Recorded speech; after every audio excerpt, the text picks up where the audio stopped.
धन्यवाद तो सरकार महाशय। साथियों, दुनिया में बहुत सारे धर्म है, तो हमारा हरिचंद ठाकुर को फिर मोटो धर्म स्थापित करने का क्या जरूरत हुआ, ये आपको सोचना चाहिए। क्योंकि उस टाइम में हरिचंद ठाकुर ने देखा समाज का जो परिस्थिति है, हमारा पीछे पड़ा लोगों को ब्राह्मणी कल्चर में पूरा खा लिया, उनका अस्तित्व कुछ नहीं है, सिर्फ एक इंसान है लेकिन वो जानवर जैसा है। जानवर को तो भी पानी पीने को भी दिखता था, लेकिन हमारा लोगों को दूसरे का कुआं में पानी लेने का भी हक नहीं था।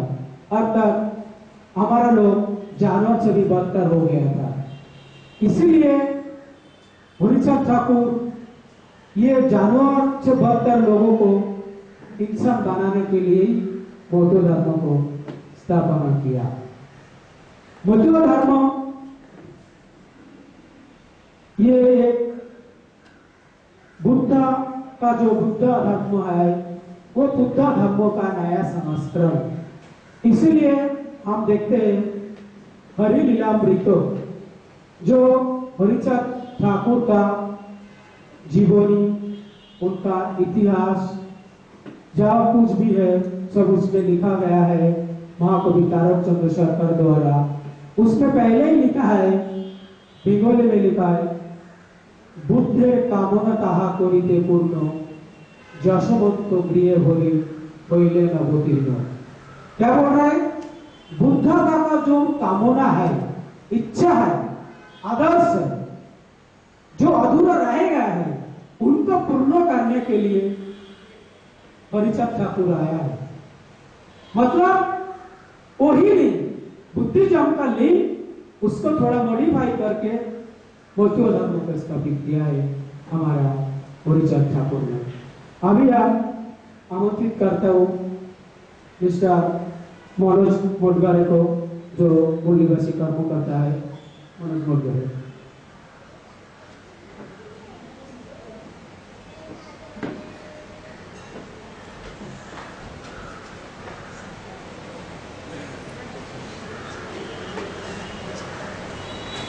आदरणीय हरिचंद ठाकुर और कर्मयोगी गुरुचरण ठाकुर की संयुक्त जन्म जयंती उत्सव के उपलक्ष्य पर आज मुंबई में 15 मार्च 2014 को दादर में उनके जयंती का कार्यक्रम यहाँ हो रहा है। तो इन महापुरुषों को, जिन्होंने इतिहास के रूप को बदल के रख दिया और एक नया इतिहास लिख दिया, और उनका कार्य, उनका विचार, उनका उद्देश्य आज हमारे लिए प्रेरणा का एक केंद्र बना हुआ है। तो हम उनके जयंती के अवसर पर उनके विचारों को जानकर, समझकर, उससे प्रेरणा लेकर, उससे प्रोत्साहित होकर हम हमारे महापुरुषों के अधूरे कार्यों को पूरा करने के लिए, संकल्पबद्ध होने के लिए हम जयंती का कार्यक्रम आयोजित करते हैं। और ये महापुरुष तो बंगाल के हैं, लेकिन जयंती महाराष्ट्र के राजधानी मुंबई में होने जा रही है, हो रही है। तो ये महाराष्ट्र का और बंगाल का, महाराष्ट्र के सामाजिक क्रांति के आंदोलन में बहुत गहरा रिश्ता है। और ये गहरा रिश्ता तभी से है, ये अभी का रिश्ता नहीं है, ये बुद्ध के जमाने का रिश्ता है। बुद्ध के आंदोलन की वजह से क्या हुआ कि शूद्रों का सेवा धर्म समाप्त हुआ और शूद्र राजा बने। बुद्ध के आंदोलन से शूद्रों का सेवा धर्म समाप्त हुआ और शूद्र राजा बने। और सम्राट अशोक जब राजा बने तो समस्त भारत बुद्धमय भारत था। तो बुद्धमय भारत पुष्पमित्र शुंगा के प्रतिक्रांति के बाद ब्राह्मणों ने, जो बुद्धिस्ट थे, कट्टर बुद्धिस्ट थे, उनको वर्ण व्यवस्था के आधार पे, जाति व्यवस्था के आधार पे अस्पृश्यता के आधार पे हम लोगों को कमजोर किया, आर्थिक रूप से पंगु किया, हमारा सम्मान छीन लिया, हमारी शिक्षा छीन लिया। ऐसे समय में जब ब्राह्मणों ने हमारे को इस देश में वर्ण व्यवस्था के आधार पे गुलाम बनाया, जाति व्यवस्था के आधार पे गुलाम बनाया, अस्पृश्यता के आधार पे गुलाम बनाया, उसी वक्त अंग्रेजों का आगमन हुआ। अंग्रेजों का आना और हमारे महापुरुषों का जन्म लेना, बंगाल की धरती पे हरिचंद ठाकुर, गुरुचंद ठाकुर का जन्म लेना और महाराष्ट्र की धरती पे महात्मा फुले का जन्म लेना, ये हमारे समाज के लिए एक सबसे बड़ी वरदान की बात साबित हुई। और जो उस समय में उस वक्त की नजाकत को देख के, उस समय की परिस्थिति को देख के हरिचंद ठाकुर को जो करना था, गुरुचंद ठाकुर को जो समकाल संगत कार्य करना चाहिए था, वो कार्य उन्होंने आइडेंटिफाई किया। और आइडेंटिफाई करके उन्होंने हमारे समाज की समस्या की बीमारी को आइडेंटिफाई किया। और हमारे समाज की बीमारी जो है कि ब्राह्मणों ने हमको शिक्षा से वंचित किया, और शिक्षा ही आदमी के कल्याण की, उनके आगे बढ़ने की, उनके तरक्की की, उनके गुलामी से आजादी की नींव है। तो सबसे पहले हरिचंद ठाकुर और गुरुचंद ठाकुर ने हमारे लोगों को शिक्षा का अधिकार दिया, और उसके जो बीज बोए, शिक्षा की शुरुआत करना, उस शिक्षा के बीज बोए, उस बीज की जो फसल पैदा हुई, वो फसल जोगेंद्र नाथ मंडल, कुकन बिहारी मलिक के रूप में फसल पैदा हुई। और उसी फसल के नतीजा के तौर पे महाराष्ट्र के धरती पे डॉक्टर बाबा साहब अम्बेडकर की फसल पैदा हुई। और ये फसल के बाद इनका जो संगम हुआ, और वो संगम की वजह से इस देश में जो नया इतिहास लिखा गया, वो आप सबके सामने है। इस देश में जो भारत का संविधान, महाराष्ट्र के धरती में जो आंदोलन चला, महात्मा फुले, छत्रपति शाहू महाराज, डॉक्टर बाबा साहब अम्बेडकर का 108 साल का आंदोलन था। और जब बाबा साहब को के आंदोलन की वजह से बाबा साहब ने अपने विद्वत्ता की वजह से, अपनी योग्यता की वजह से ब्राह्मणों के आंदोलन को मजबूर कर दिया, अंग्रेजों को ये मजबूर कर दिया कि हम ब्राह्मणों के गुलाम हैं। और आपने ब्राह्मणों को बाबा साहब ने समझाने में कामयाब हुए कि अंग्रेजों कि हमने ब्राह्मणों का पेशवाई खत्म करने के लिए हमारे लोगों ने भीमा गोरेगांव में हमारे लोग शहीद हुए, और शहीद होकर हमने अंग्रेजों का राज कायम करने के लिए हमारे लोगों ने कुर्बानी दी।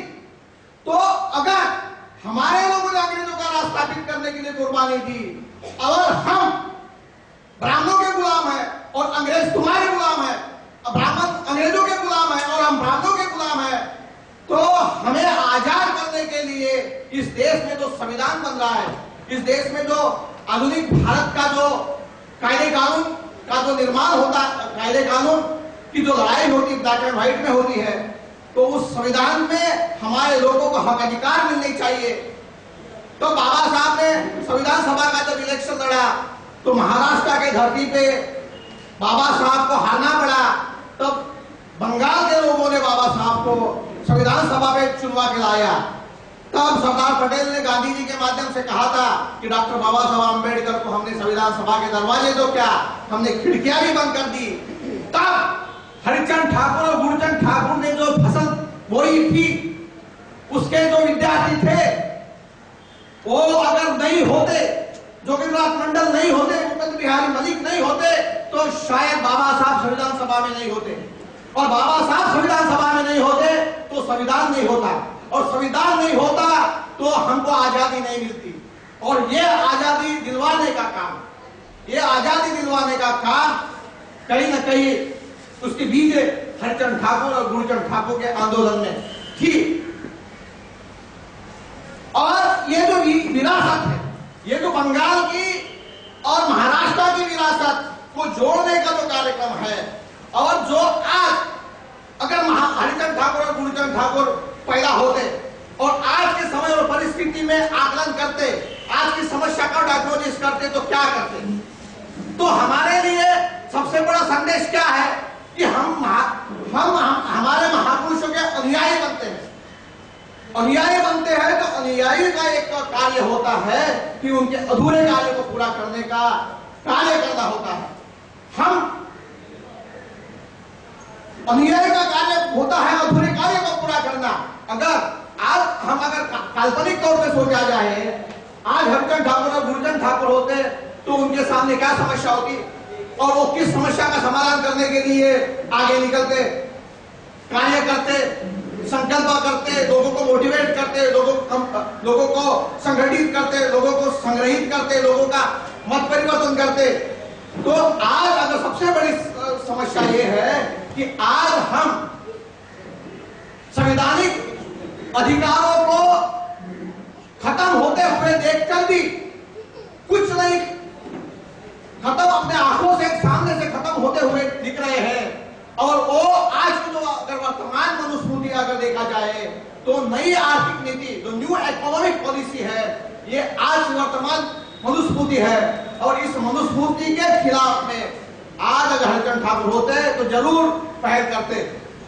आज आपको मालूम होगा कि जो new economic policy Manmohan Singh government ने शुरू किया, उस न्यू इकोनॉमिक पॉलिसी के तहत पिछले 10 वर्षों से 29 लाख करोड़ रुपए का कर्जा टैक्स माफ कर दिया। कारपोरेट टैक्स, अपने मलिक साहब है वो सारे टैक्सेस के बारे में जानते हैं, स्टॉक एक्सचेंज के बारे में जानते हैं, कारपोरेट वर्ल्ड के बारे में जानते हैं। तो एक्साइज ड्यूटी, कस्टम ड्यूटी और कारपोरेट टैक्स के नाम पे पिछले 10 सालों के अंदर में कांग्रेस और बीजेपी ने मिलकर उद्योगपतियों को 29 लाख करोड़ रुपए टैक्स माफ किया। ये रिजर्व बैंक ऑफ इंडिया के फोरकाउंट स्टेटमेंट पे आप जाके देखिए इतने करोड़ रुपए। दूसरी बात, और टैक्स माफ करके खैरात बांट रहे हैं और एक तरफ हमारे जो लोग हैं नागरिकता के अधिकार से वंचित है। बंगाल में सिटीजनशिप अमेंडमेंट एक्ट के नाम पे वंचित है। हमारे लोगों को रिहैबिलिटेशन के नाम पे कुछ नहीं किया जा रहा है। और जो पूर्व पाकिस्तान से जो लोग आए, जो मनमोहन सिंह, रामकृष्ण अडवाणी और ये जो पश्चिम पाकिस्तान से जो लोग आए, सिंध प्रांत से जो लोग आए हैं, जो लोटा लेके आए और इस देश के हुक्मरान बने। और हमारे जो लोग थे जिन्होंने बाबा साहब को चुनवाया, जो इस देश के मूल निवासी है, जो इस देश की विरासत संभालने वाले हैं, जो इस देश के चकमा बुद्धिस्ट है, और लोग आज दर के ठोकरे खा रहे हैं। उनके पुनर्वसन की कोई योजना नहीं है, उनके नागरिक अधिकार की कोई योजना नहीं है। उनको कम्युनिस्ट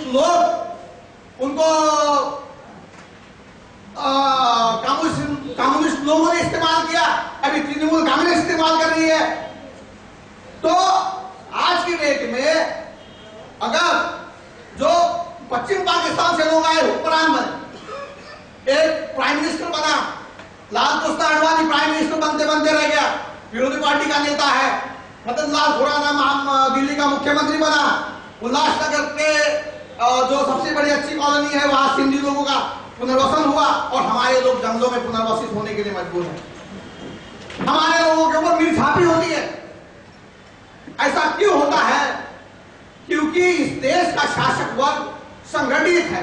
अल्पसंख्यक है वो संगठित है, हम बहुसंख्यक है और संगठित नहीं है। तो हमें ये महापुरुषों के विचार संगठित करने के लिए, कामयाब संगठित करने के लिए बहुत कारगर हो सकते हैं। विचारों में जितनी ताकत होती है वो खून के रिश्ते में जितनी ताकत नहीं होती, उतनी विचारों में ताकत होती है। विचारों का रिश्ता सबसे बड़ा गहराई का रिश्ता होता है।